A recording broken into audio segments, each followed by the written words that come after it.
Hey guys, I'm Allison with SauceTV, and I am here with one of the serial entrepreneurial restaurateurs in the St. Louis region, Tom Schmidt of Salt and Smoke. How are you? Good, how are you? I'm fabulous, man. This place smells amazing right now, and Thank you. It looks ready to roll. I mean, you're good to go here. It's beautiful in here. Well, thank you very much, yeah. So, Central West End, I mean, this is your 4th location. Why the Right. Central West End now? We really try to find locations that connect with a neighborhood that has a really great, vibrant, positive attitude to it. And Central West End, like Main Street in St. Charles, the Loop, or South City, is just one of those great, iconic neighborhoods. So we feel like we can really connect with the people here and have a great time. Yeah, I think that this restaurant, itself is iconic.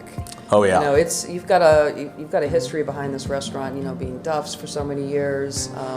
Obviously the tavern, but now you're here. You're going to make it your own. You're going to put your own spin on it with your fabulous barbecue. But I mean, does that resonate with you that you're in the Duff's space? Oh yeah. I mean, I've already talked to hundreds of customers about their experience with Duff's, their love of Duff's, and what it meant to them, and that they're excited to see it taking on a new life. And the restaurant itself, just the space is iconic, and so like architecturally pleasing, and to add our layer of just kind of friendly, comfortable vibe to it is a really great fit. So you get this kind of old, historic, really authentic feel to it, and that's also what we kind of feel like with our food, having such a history to it, and just the way we like to approach each day. It's just, I don't know, it feels like it's been here 100 years. Mm-hmm. Yeah, and you started out with Franco, and then you went to Nico, you went to the Loop, you got the barbecue bug. Yeah. And now you're here, you're full-time barbecue now.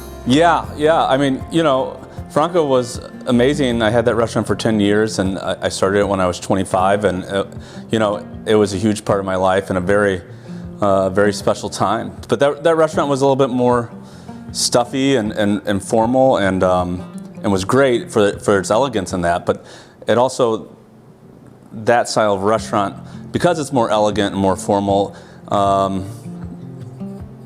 can have an aspect of sometimes being less like friendly and inviting and open.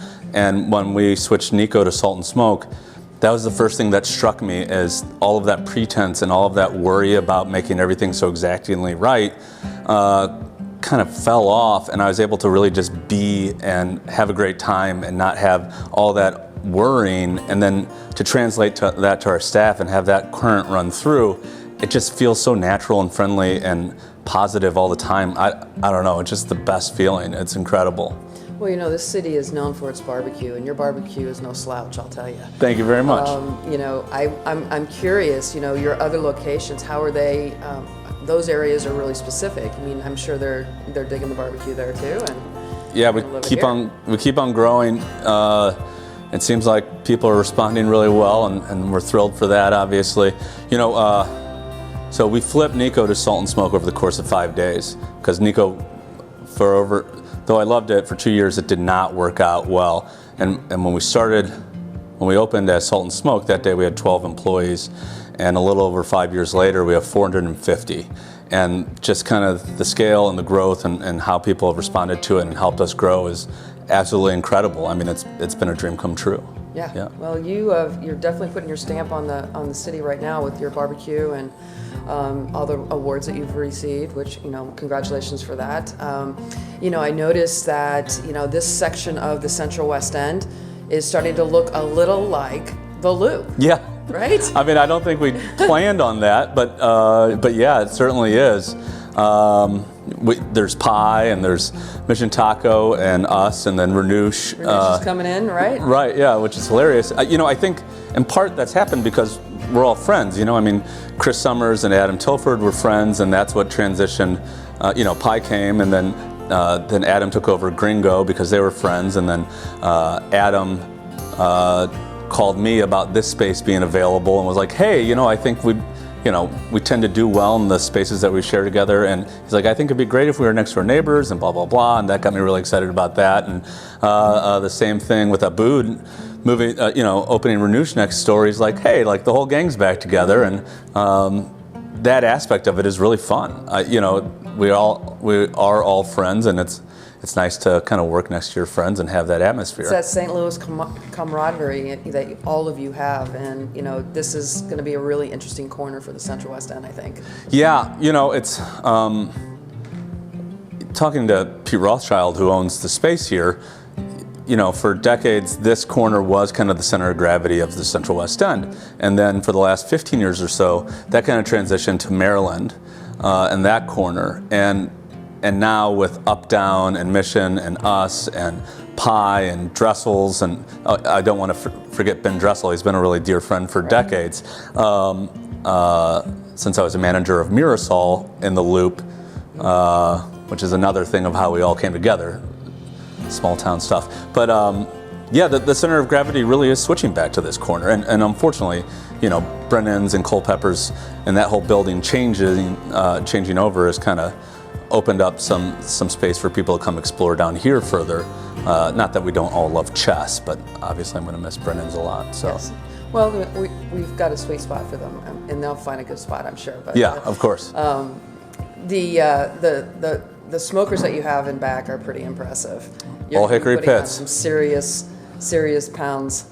Yeah, we have an SSJ from Old Hickory Pits that can hold 150 pork butts at once, just to give an idea of the scale. So the first one, this is kind of like a supersized version of what they do. And the first one that we got at Del Mar about 2.5 years ago, when it arrived, we got 10 of us to stand in it. 10, you know, almost 6 foot tall guys standing without having to crouch down at all inside of it. I mean, it's a machine. It's an absolute beast. It's pretty cool. You're going to be putting out the smoking in this neighborhood and making everybody very, very hungry, which I am right now. Well, thank you. We can solve that. Yeah, you want to do that right now? Yeah, sure. Let's do it. Let's go get something. All right. All right. So, you know, if we're going to be at Salt and Smoke talking about food, I feel like we have to talk about brisket. This is what we're known for. Mm-hmm. We spend a lot of time making sure that we make the, you know, best product that we possibly can. So we source this brisket from Greater Omaha, and then we age it for a minimum of 30 days. We wet age it, and then we bring in the whole brisket that has the point and the flat, and then since we're smoking it for such a long period of time, you'll get the burnt ends off the edge of it. You know, we smoke it for about 16 hours over post oak, and through that process, you know, you'll see just the absolute tenderness that's coming out of there, the fat running out. Mm-hmm. There's absolutely no need to use a knife with any aspect of this food, and then we like to, you know, we slice our brisket a little differently than most people. Because it's so tender, we actually slice the fatty side with the grain. Because if you slice it against the grain, the juices run out so freely, but that by the time it gets to your plate, it's lost like half of its tenderness and its moisture. Right. Yeah. So we like to think that the last portion of it is actually cut with your teeth, and that's where you're getting the extra tenderness and the cut of the brisket. That's gorgeous.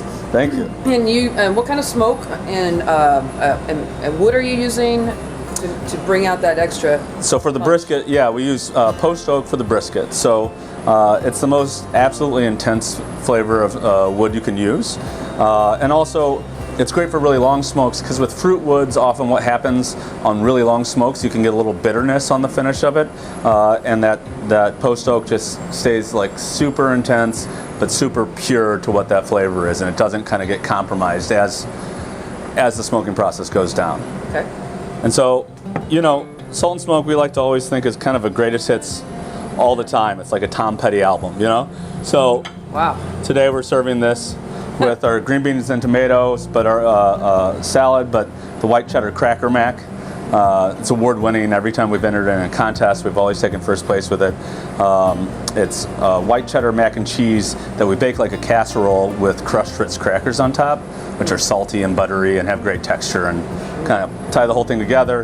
And then we also make cheddar and bacon popovers, which are these big, airy muffins that are incredible. Yorkshire pudding kind of, yeah. Yeah. That's gorgeous. And what do you call it? Is this what is this called on the menu? This is just the brisket platter. So Okay. since we do the whole briskets, you have your choice of fatty, which is what I cut off of this brisket, lean, or the burnt ends. Okay. And then they all come with their choice of 2 sides, all of which we make from scratch in-house, and then the cheddar and bacon popover. Now, with this location, are you doing the same dishes in all the locations, or is there anything different here? Yeah, so what we created at the first location at Del Mar, we love. We see no way to improve it, to be completely honest. And so what we try to do is make every location and every dish as perfectly consistent as possible. And entering in new things to different stores really disrupts that process. What we really strive for and work on day in, day out is making sure our processes are perfect. Consistency. To have that perfect experience every time for our guests. And tinkering with that, I think, puts them at a disadvantage, so we're not ready for that. You know, it's not broken, so don't fix it, Yeah, right, Yeah, sure. Yeah, that's amazing. Thank you so much for having us here today. Oh, thanks for coming. And, you know, I know the Central West End and the people that love your brand and your food are going to really support you, and I wish you all the best. Thank you very much. We're excited. Yeah.